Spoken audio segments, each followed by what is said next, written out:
shortly. What's in it for small business? Bill Lang is the CEO of Small Business Australia, joins us on the line.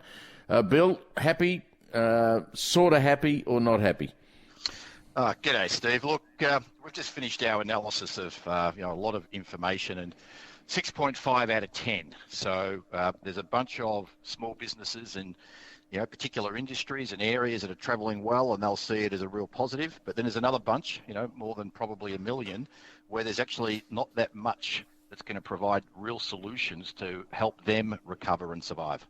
Talking to Finance Minister Birmingham earlier, I made that point. I said, what would you be saying to a small business that's managed to hang on through two dreadful years of COVID, no matter what state they're in? I mean, not clearly, some states suffered more than others. But I mentioned Victoria, of course. He didn't really convince me that there was a lot there that's really going to immediately help that small business survive, particularly with the spectre of interest rates over the horizon. Look, that's right, Steve. And look, if we just recall, we sort of use the terminology small business. Now, the government has defined it as with businesses earning less than $50 million. Now, their own Bureau of Statistics sort of defines it as, less than 20 employees, which is around maybe a business earning less than $2 million. So providing a whole bunch of extra incentives, and no doubt they're welcome if it helps fund some more training and spending on IT-related things, that's great. But do the businesses that are making good money and have got the resources really need any extra tax saving? As opposed to the other million or so, and we'll just take an area like Cairns. There's about 2,500 tourism-related small businesses in the Cairns area up in FNQ. Now, there's about 600 at the moment are still effectively in hibernation. They're now in the third year of hibernating.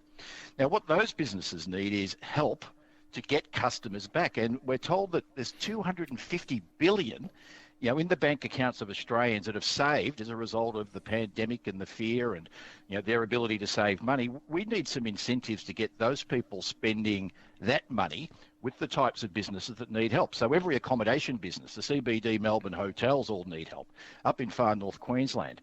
What about sort of direct incentive? Go and spend X dollars, we'll give you Y dollars, book your holiday or book your long weekend involving accommodation through a travel agent.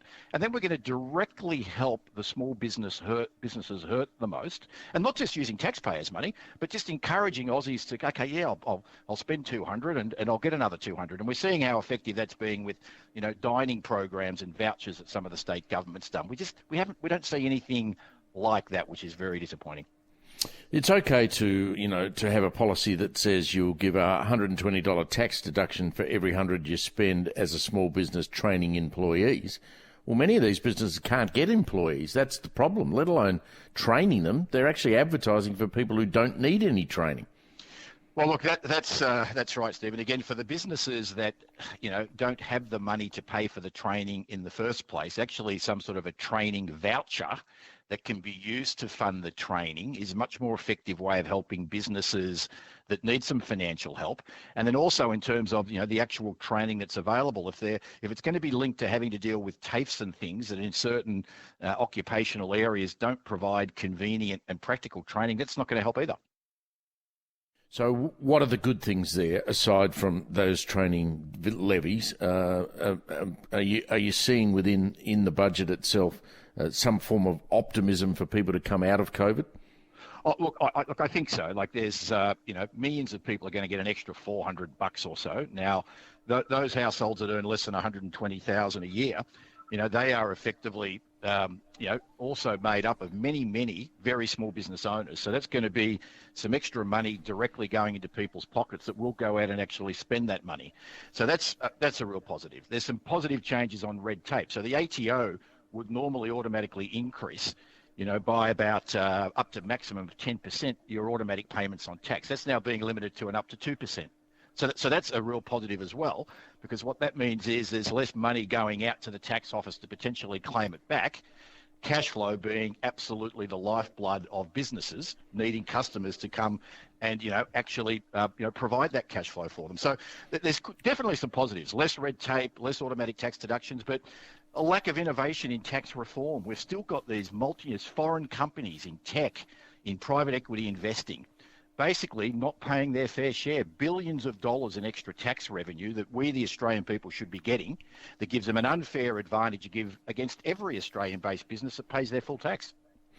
You want to hear what from Labor in their budget reply speech? What can Labor introduce that would make small business happy and encourage people to vote for them? Well, I think if we take that million-odd small businesses that are still experiencing an enormous amount of pain and need some very specific support to get the customers back, to make it easy, we'd like to see some stuff happening on these foreign companies that aren't paying their fair share of tax. We want to see that direct support for those businesses to help them get back on their feet. But look, we haven't heard much from the Labor Party for years, Steve, about small business. I'm not sure whether it's actually terminology that's in their lexicon, but small business families, more than 5 million Australians work in those small businesses, earn their livelihoods from them. It's about time we heard some very practical things around what the Labor Party is proposing to do. I will be speaking with Jim Chalmers, the shadow treasurer and the man who would be treasurer in the Labor government if they win the election in May. I'll put the direct question to him, Bill, about what are you going to do for small business if you get elected, and I'll see what the answer is. Look, that'd be great, Steve. The first thing will be can he spell it? Does he know there's 5 million people that work in those industries? Because the silence has been deafening. Good on you. Bill Lang there, small business, CEO of Small Business